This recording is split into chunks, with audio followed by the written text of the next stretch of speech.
Gazet Amsterdam. İşte bitsegiz her bir yurtun kırışısında şunda elmek köye bir var gazet. Olar şulay mebelini mendereler iken. Tereze oşa ona kurasın. Ona stetra ona. Ortada. O.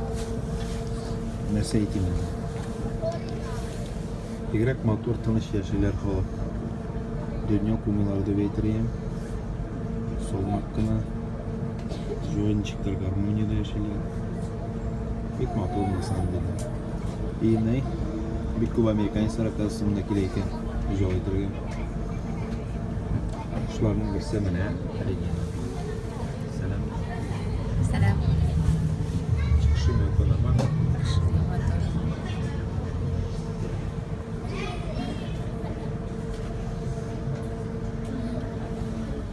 Bir kıt kişi gelsin tayarıyor. Şok baktım prayım. Şok baktım şunday ne?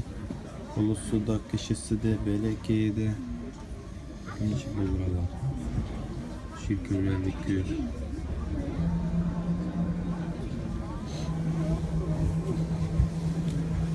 Ladies and gentlemen, we are now at stop number 6 for the Anne Frank House, Western Church, Jordan District, and the Dam Square.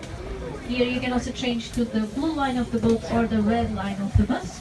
The blue line of the boat you'll find it in front of the Anne Frank House, so you need to go through this street over here.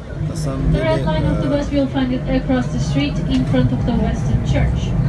For the Dam Square, you just need to walk alongside the street behind us. This is stop number 6. Çeyrekli. Nerse suyun çeyrekli. Tram su üstünde yaşır. Şimdi şehirine salıp koyganlar. Yurtlarım motor ittirip balık üstünde soğuğunlar. Bizdeki Peterburg bu aynı olay.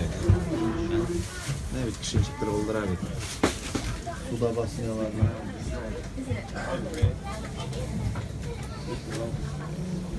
Balık bir kaşık. Kaşık da betireyim. İrkin.